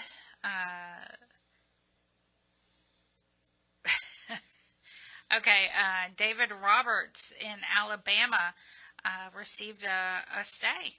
So that's excellent. And I want to repeat what I had said earlier. 31 people within TDCJ since August the 1st has died. 31 people. And that's across the system. But when you go, if you're not aware, you can go to custodial deaths. You can Google custodial deaths, Kim Paxton, state of Texas. Google it however you want. It'll bring it up. It'll bring up a database, and you search it by date. And it comes up every unit from, it says the past 15 years, but some of them go back. I saw one from 1911. So, but it does say it goes back 15 years. You can bring up the medical reasoning why they passed away. You can click on the name and it brings it up. But lately, all it's been saying is autopsy pending, autopsy pending, autopsy pending. The only time that it doesn't say something like that is when it's a murder in the prison. Then it comes out and says homicide. All right, we have a caller, Felicia. Hey, Felicia. Hello? Hello? Hello. Go ahead. Hi. I want to give a shout out to my boyfriend, Ronnie Osorio, who's in Maricopa County Jail right now. We're asking for help for his case. We're trying to file charges against MCSO for beating him while he was in custody. I just want to put his Facebook page out there. Is RJBDO, and that's it. RJBDO? Yeah. All right. All right. Well, we appreciate you calling in. Okay, yeah, we just want to get him help because the senator's looking into it right now, so we're just trying to get as much backup as he can. All right, so that's RJBDO. Yeah. All right. Well, we'll get it out there, okay? Okay, thank you. Thank you. Have a great weekend.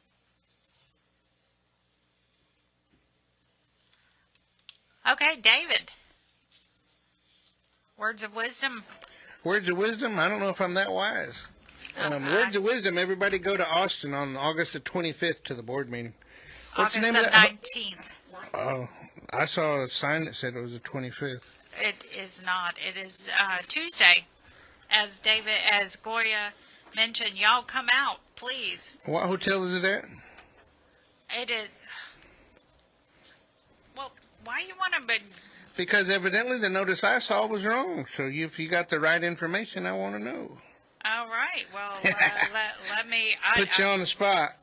No, because I know it's the right information because I call. Yeah, August 19th, Austin, Texas, at the Cambria Hotel. Well, Cambria. I looked at a different website. Or I actually looked at a Facebook page. Can you guess which one? I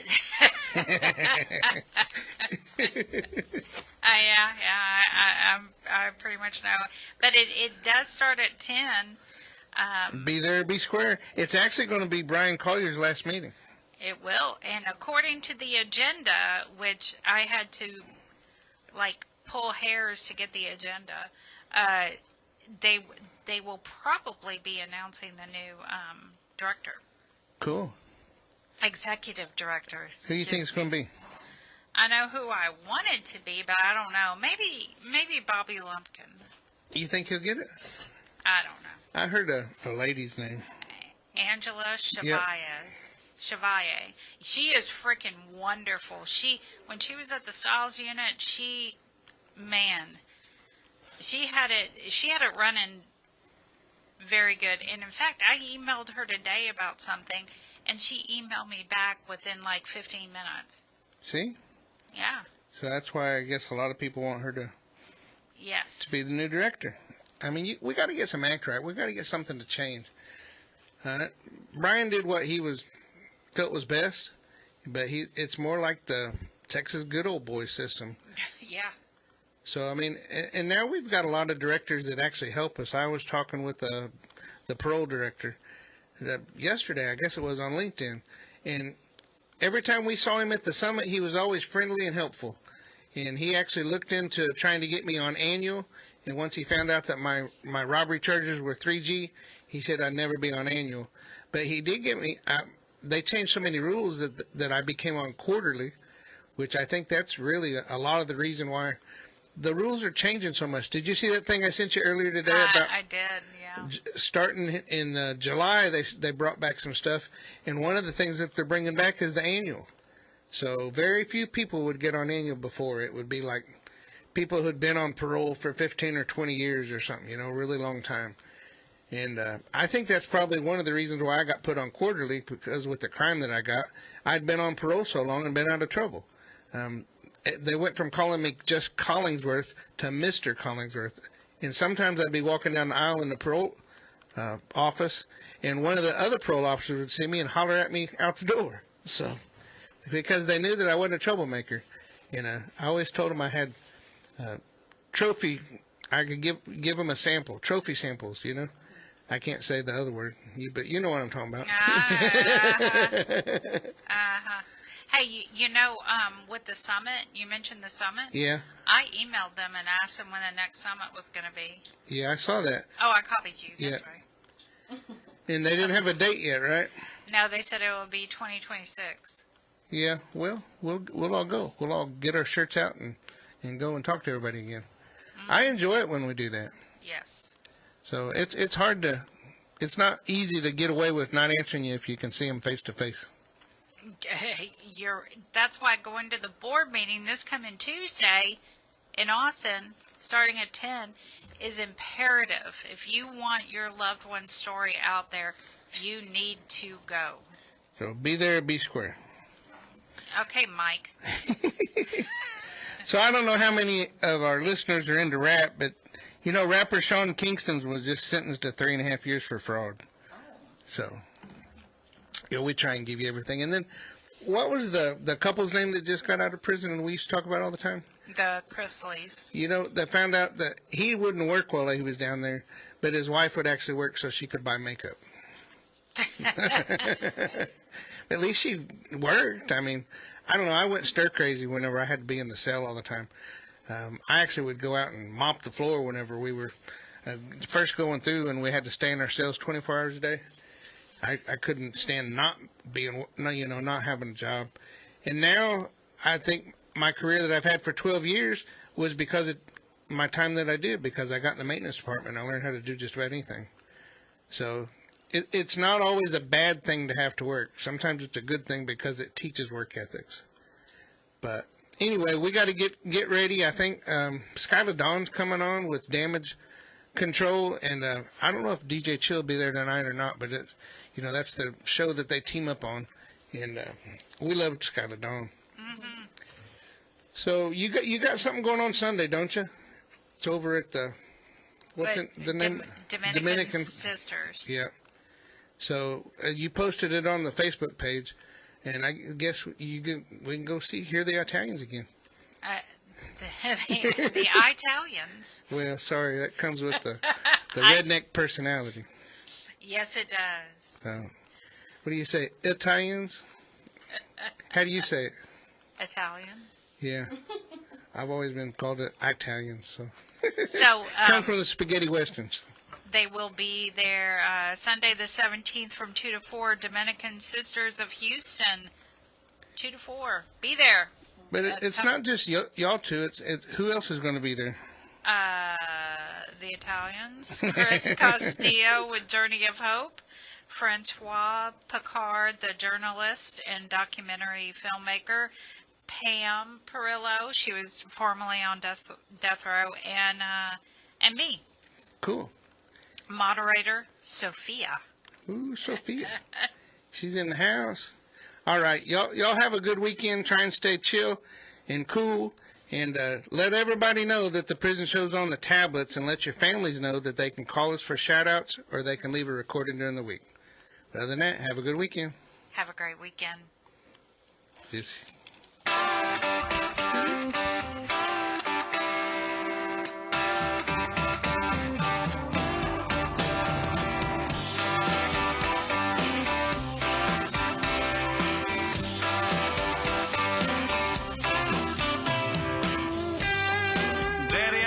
See you at visiting hours next week. Mama ain't been doing too well, I'll tell you more when we speak. And Billy's loving high school. He's out there blocking for JV. I'm sure he's gonna come around by the time you get released. It's Friday night, the inmates go quiet. Listen for a voice they know. It's prison radio. It's prison radio. From Paris to Polanski. Bonjour, be more. In my dreams, I can see your freedom. I will hold you once more. The man with no visitors, no money on the books. Remember, David's always gonna be here. You're never so alone. It sings my love. It's Friday night, the inmates go quiet. Listen for a voice they know. It's prison radio. Prison radio.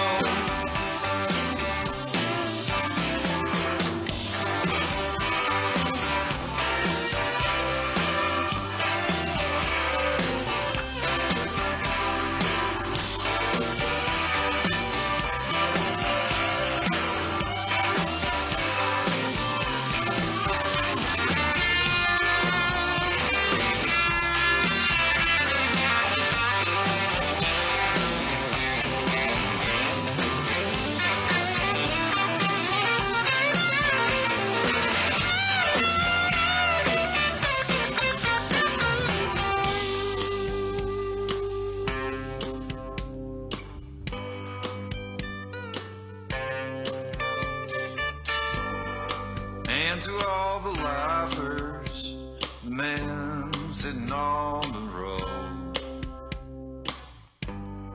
Try to keep your heads up, you ain't me if you got hope.